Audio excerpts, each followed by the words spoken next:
Me and Mia had gotten off the plane that day, that late afternoon, at O'Hare International Airport in Chicago.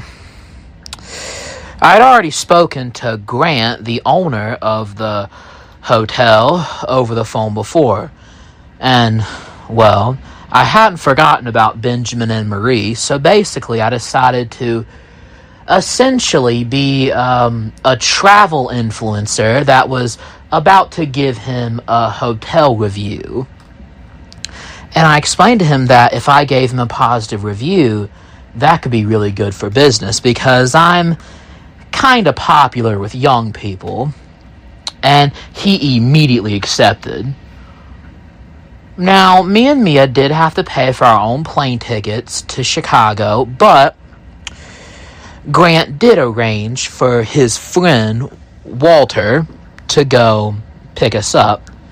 Although, I thought it was kind of weird how he asked us to meet him in a secret alley right outside O'Hare, but whatever.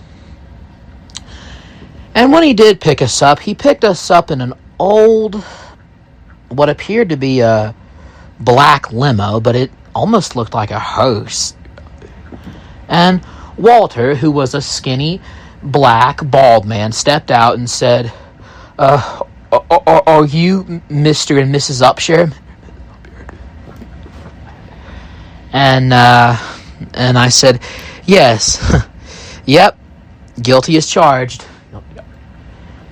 And so he put the bags in the back, and he opened a seat for us in the back of the limo, and he said, well, I'm not allowed to be drinking and driving for obvious reasons, but can I get you anything like a water or wine or Prosecco to calm the nerves? And I said, Mia? And she said, oh, yeah, I think I'll take some water or some, how about some ginger ale, since that flight really upset my stomach a little bit. And I said, Mia, you're so fucking lame. Get me a Prosecco, please. And he said, yeah, oh, yes. Whew, thank God. Thank God Mr. Grant went all out, didn't he? And I said, yeah, thank God he did. And Mia said, Ethan, I don't like you drinking while we're at work. Mia, yes, we are kinda at work, but come on, we're being travel influencers this weekend. What really is work? And she said, okay, Ethan, drink up. So we headed down into the busy streets of Chicago, and we started heading out into the countryside of Illinois, right off the coast of Lake Michigan. And I will admit, it was beautiful seeing all those pretty red and orange, sometimes yellow trees in the late fall air being contradicted with the grayish, bluish light of Lake Michigan. So I asked Walter, hey, how long have you worked for Grant? And he said, oh, I met Mr. Grant while we were in high school. And I said, oh, you've known him a long time then. And he said, yes.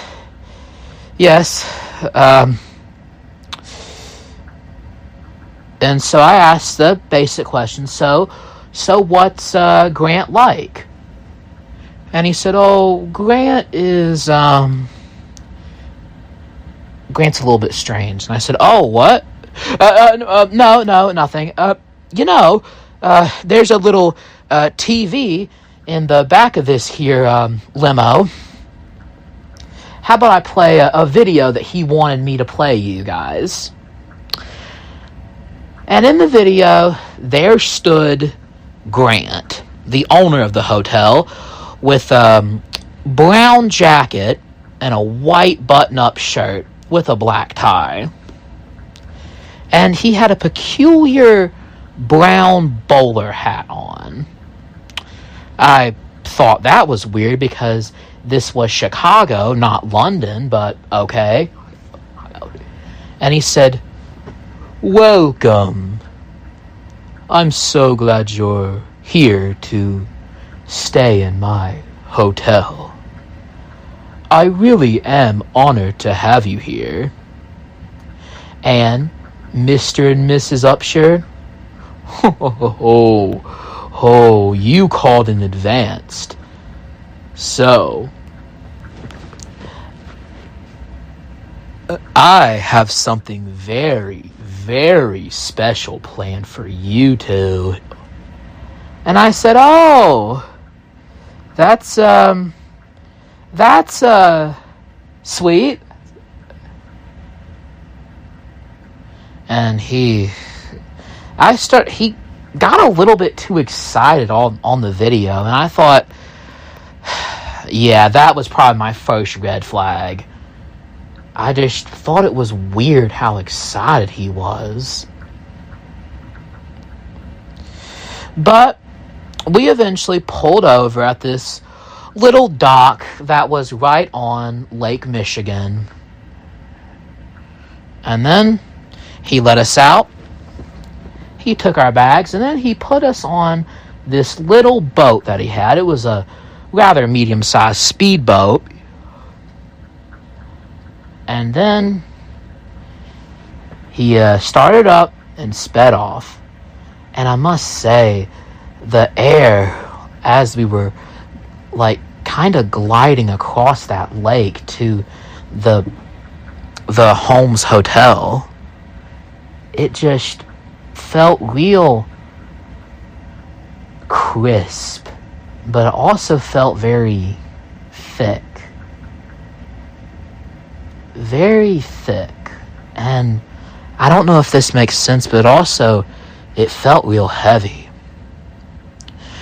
When Walter sailed us over to the little island / peninsula that the Holmes Hotel was on, it was a rather big looking mansion. It wasn't a mega mansion you see in Hollywood, but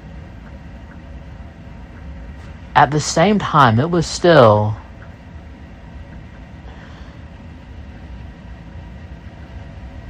it wasn't a tiny house, let's just say that. And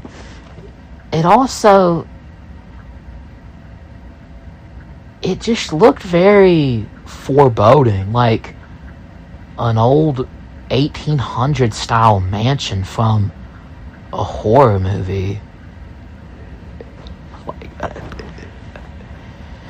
So he pulled us up at the docks, and I grabbed my bag, and Walter had grabbed Mia's bag, and I said, "Oh, I see how it is. You want to grab the lady's bag, but not mine. You ever consider what I might be going through as a man?" And he said, no, I really wouldn't want you to get that impression. And I laughed and said, no, it's okay. I was just messing with you. You don't have to pick up my bag. It's fine.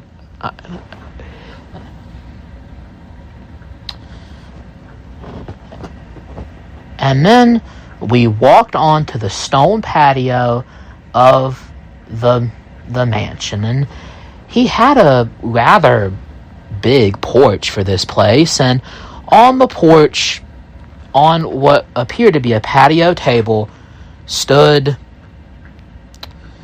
Grant. And he said, Mr.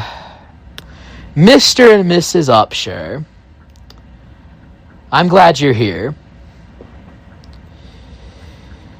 You can drop off their bags, Walter, and Chase. He'll take you up to your room. You see, I've already have you checked in, so you don't need to go up to the desk. And here's your key. You'll be staying in room 208. And I froze for a minute. 208? Hey, I didn't say this out loud, and I didn't even say this to Mia, but 2:08 p.m. That's when my dad died. Yep, he died on 2:08 p.m. June 18th, 2018. But I just froze for a couple seconds, and then I took the key, which was surprisingly a real physical golden key, and then I followed the man in the old-fashioned bellhop outfit, and he led us inside, and I must say, the hotel, it had a nice wooden velvet stairwell. And he took us all the way up to the 3rd floor, which was the highest floor in this mansion. Well, besides the attic, but we hadn't been in the attic yet. And he led us down the hall. And it was the room all the way at the end of the hall. And right across was a room that was labeled library / attic. Okay. I mean, me and Mia both liked reading and art, so maybe we would go there later. He opened the door, and I must say, the guy did have some nice rooms in his hotel. It had, the hotel had a nice yellow wallpaper, the room did. And it had a very nice, but kind of tall, but thick bed with those big golden blankets and decorative pillows all over it. I find those to be rather ostentatious, but okay. And it did have a really nice bathroom. You know, those really fancy rich folk bathrooms with the big white bathtubs with the jet streamers in them. And there was also the faucets looked like fish heads. Yeah. In fact, I was surprised that this place had only costed us $500 to stay for 2 nights. Especially in this economy.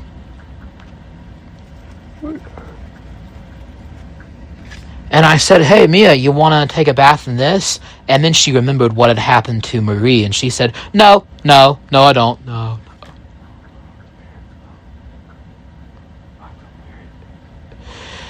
And I was like, okay. Well, Mia, what do you think about all this? And she said, Yeah, Ethan, it's a really nice place, but I don't know, this place just feels empty and not in a good way. And there's also a bit of a draft as well, like this coldness on the back of my neck. And I said, oh, okay, well, let's see if we can turn the heat on. And she said, Ethan, are you kidding me? Turning the heat on? Do you have any idea how much he's going to charge if we turn the heat on? No. Why do you think I bought extra jackets? And I said, okay. Hey, I think we should explore this little hotel. Well, it's not exactly little. Alright, okay, let's try it. But, Ethan, could you make sure to lock the door behind you, because I don't want anybody going through our stuff. I have heard horror stories of that happening at hotels. I did. And then we walked in to the room that was labeled attic/library.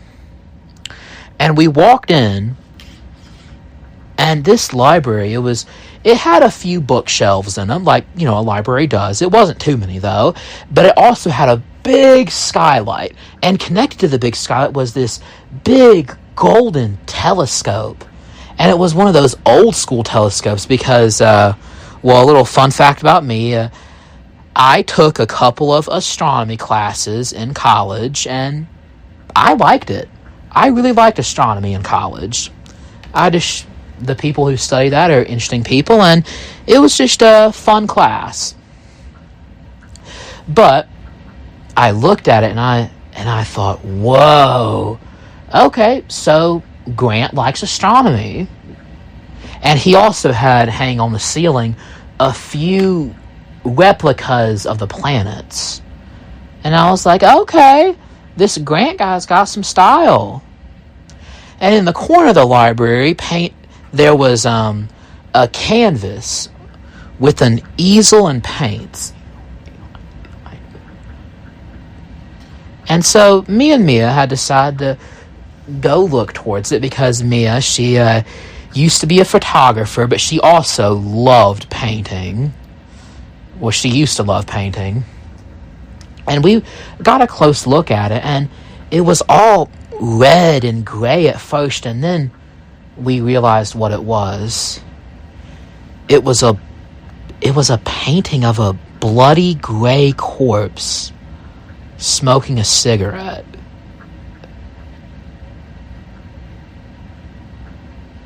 And it was recently painted, and we looked at who painted it, and the name was Grant Dumaire, who was the owner of the hotel. And I said, oh, we have a graphic artist. I dig it.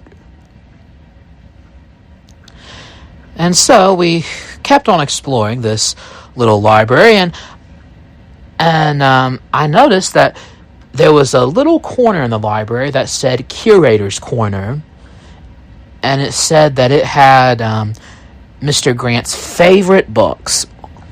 So me and Mia both walked over there because, we both like reading. I mean, we're both into mysteries, and yes, we both like some of Stephen King's works, and we expect to see that over there, but no, he didn't have any of that. There was a lot of books about Jeffrey Dahmer, John Wayne Gacy, and Ted Bundy, sometimes Jack the Ripper, or H.H. Holmes. They were all serial killer books. And Mia found a particularly disturbing book that he liked to read called Ancient and Medieval Torture Methods.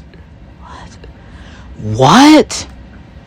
Yeah, this guy seemed to be a weirdo, and he just left this all out in the open for people to find. It was just weird. So after that, we had decided to get the hell out of that library, and so we decided to walk down to the second floor, where Benjamin and Marie had been staying before they had left in a hurry. And besides having a bunch of other hotel rooms in there, we also saw a room that really jumped out at us. It had a gold plaque on the door, and it said infirmary. Huh. Did hospitals used to have infirmaries? So we opened the door, and it kind of looked like a regular doctor's office. There was a height chart, there was a scale, there was also a medical examining table, and there was a desk, a big desk, and there was a shelf full of medicine. And I thought, oh, okay, well, maybe this is just so, in case people get sick while they're here. And then I noticed a blue light coming from the back of the room. So I went towards it, and the blue light was coming from this door, but with a window on it. And I looked in, and the blue light, it looked like it was coming from this room that was behind the door, and in the middle of it there was this big metal, what appeared to be an operating table, and big metal drawers, like morgue drawers. And then, "What are you doing?" Mia jumped and quickly turned around. And then behind us was standing a big, tall man in a white suit. And he had black gloves on. And he said, "What are you doing?" And behind him there was an open door with a toilet in it, so he evidently must have been using the bathroom while we had come in. And I said, sorry, Mr. or Doctor, whatever. We were just looking around, making sure you had plenty of medicine." And he says, "Yes, I assure you I have plenty of medicine. I also sell some pretty good sleeping pills if you want some, and you have trouble because, you're sleeping in a strange place. And also, I've already given some sleeping pills to that other family that's here, because they got a couple of kids, and I have a feeling that they're going to have problems going to sleep." And I said, "Oh, thanks, but we better see the rest of the hotel." All right. So we walked down the velvet stairs, and then we looked into the lobby that also kind of looked like someone's living room. There was a desk with a bell, but there was also a big TV in there, as well as couches. We thought, okay. Okay, well, this place has got style. So we walked around to the back of the hotel, and in the back of the hotel, on the first floor, there were two other big rooms. One of the rooms was labeled restaurant, and the other one was labeled bar. And I said, "Okay, Mia, I'll check out the bar. You check out the restaurant. Bye." And I quickly walked into the bar. And inside the bar, there were a couple booths and a table or two right in the middle. But there was also, a bar that you lean against and order alcohol from. And there was also a stage and a big grand piano. And I hear, as soon as I stepped in, I heard da da da da da da da da da da da da da da. Now I am young, but I know the Cheers song. Yeah, my dad used to love that show, Cheers. So, yes, I have seen a few episodes of Cheers. But anyway, I started to walk over to the bar, and there was an old-fashioned looking bartender with a handlebar mustache, surprisingly, and he had a white suit but with a black bow tie on. And he said, "What'll it be?" And I also noticed leaning against the bar, there was a man with a heavier build. You see, he had thick black hair, and he also had a kind of short but still thick black beard. And I said, "Okay, well, let's see what you got." And he handed me an alcohol list that also had cigarettes as an option. Okay.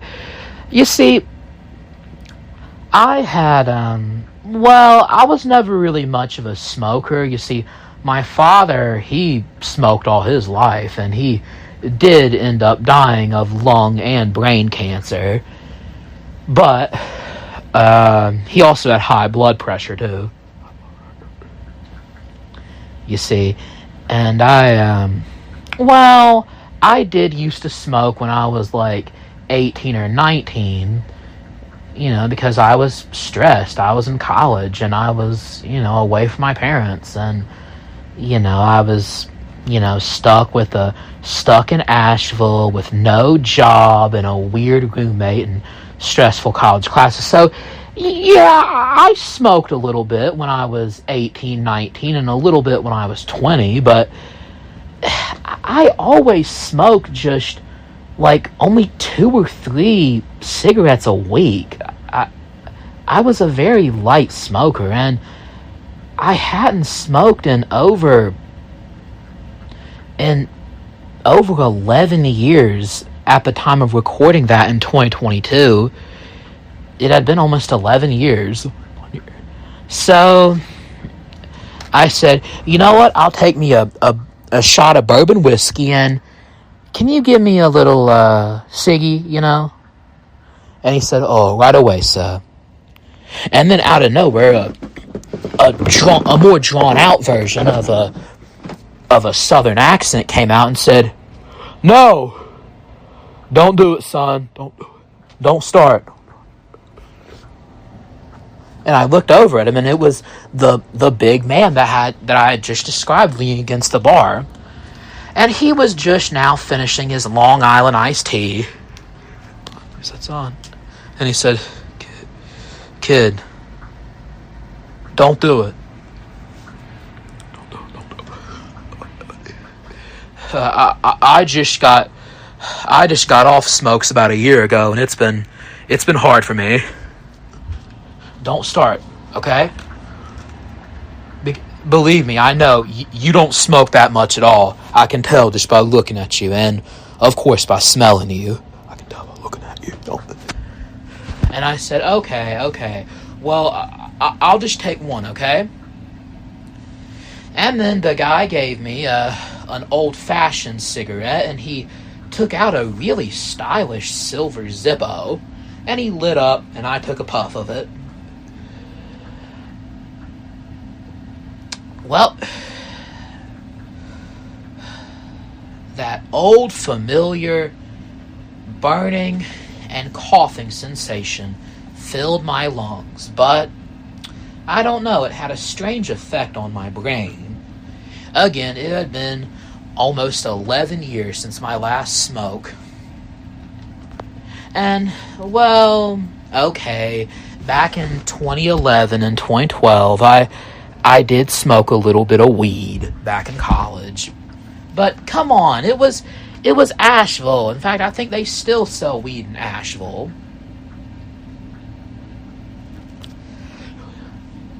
I took a couple more puffs, and then I asked him, and I said, Ethan Upshur, I really appreciate you looking after me, mister. And he said, Osborne. Billy Osborne. And I'm here with my wife, Sherry, and I have a couple kids, Kelly and Jonathan. Yep. We're, that's what they call us, the Osbornes. And funny enough, we're actually from Birmingham, Alabama. And I said, oh, really? Really? So they call you the Osbornes? And I said, yep. And this hotel, it's kind of got an old scary movie feel to it. And, well, I go to a lot of different cities for work, and sometimes I do bring my kids with me. But we live in Birmingham most days. But we've, as a family, we love dark, scary stuff. But there's a lot of scary movies that we don't let our youngest watch, because our youngest son, Jonathan, he's only about 5 years old, so we don't let him watch everything we watch. But Kelly, she can watch just about everything. She just turned 9. And I said, oh, well, hi, Mr. Osborne. I just introduced myself, but I'm here with my wife, Mia, and we actually have a daughter ourselves, Rose. Oh, I love that name. Hey, you want to get out of this bar, because I also used to drink quite a bit, and I'm really trying to cut back on the drinking. So it's best that I get out of here, you know? Yeah, so I quickly took a shot of the bourbon whiskey, and I said, all right, you know what? Let's get out of here. So I followed him, and I had made sure to put out the cigarette.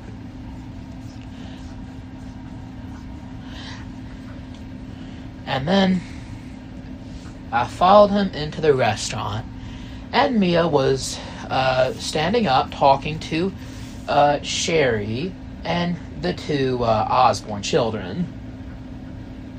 And I said, hey guys, this is my new friend Ethan. And I smiled at him. I greeted him warmly. And Sherry said, oh, Ethan, yeah, I was just talking to Mia over here, and she was just telling me about the content you make on YouTube. Yeah, I've seen your show on YouTube. And I said, really? And she said, oh, yes, and I'm sorry for what you had to go through back in Germany over a year ago. And I said, nah, it's all in the past now. And Sherry said, oh, well, who's taking care of your daughter now? And I said, oh, a family friend named Ivy. And she said, oh, okay. Well, they got some really good food here. They got some steak, some pastas, and tonight we're actually going to try the gourmet pizzas. And then out of nowhere, Grant came out of the room saying, did somebody say gourmet pizzas? And he was still wearing his white suit, but with a black tie. And he said, all right, you know, I'm really happy that you two guys are really enjoying each other's company. So, how about this? Can you guys just go upstairs and dress up for me, and tonight I'm going to give you a free, well, okay, it's not going to be free, it's part of your bill, but it's a totally awesome dinner, and I really just want you guys to really get to know me and my staff, because, well, the reason why I wanted a smaller hotel is because I really just wanted people to get to know each other, you know, because these days, thanks to social media, you can make, like, a friend, and then you can talk to them on social media for years afterwards, you know, and then after that, you can post this on social media, which I hope you will do, Mr. Upshur, and tell everyone about your experience, you know, because recently this place has been getting a bit of a bad rep, but I really want you guys to really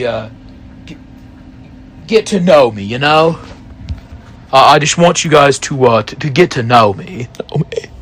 And I really want you guys to have a night that you'll never forget.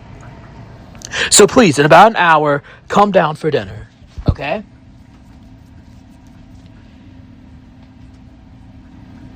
And we both agreed because it would be kind of awkward going down to dinner and saying no. And so me and Mia both walked back up to room 208, and we had now we didn't bring a suit or a dress or anything because, you know, this was kind of supposed to be well, it was work, but it was also kind of supposed to be our vacation. So we bought down, we got out what we did bring, and what I bought is I bought a pair of khakis and a polo shirt, and I styled my hair, and I shaved, and I put on some cologne. I hoped that would be okay for a fancy dinner because, well, that whole little restaurant area, it had the really nice white tablecloth. So it wasn't a McDonald's, let's just say that. And Mia decided to just put on a basic gown, but I think she looked fine enough. And that night we stepped back down and the Osbournes had gotten there before us, and they didn't really dress up that much. Billy Osbourne was he was dressed in a black jacket and a black t-shirt, but he also had a belt and some jeans, and he had some nice shoes on. And Miss Sherry Osbourne, she was wearing a thin black dress, and yeah, the kids weren't really wearing anything that nice because, you know, they're kids. He didn't want to make them dress up. And Grant had made a big master table for us all to sit at, and of course he put himself as the master's chair. And I thought it was kind of weird how he insisted that I be on the opposite end of him. I just thought that was kind of weird. But it did make sense knowing what was about to happen. And then he said, good evening, everyone. And he had come out wearing a black and white tuxedo and said, this dinner, it's about me, but it's also about all of you. And I can't wait. It's gonna be fun. It's gonna be a good night. It's gonna be a great night. And a waiter came by and dropped the menus, and Grant also said, please check out our wine list. I really recommend the wine here. It's expensive.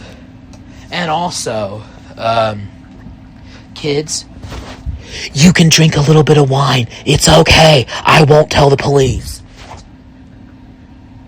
Mr. and Mrs. Osbourne, would you be okay with letting your kids drink wine?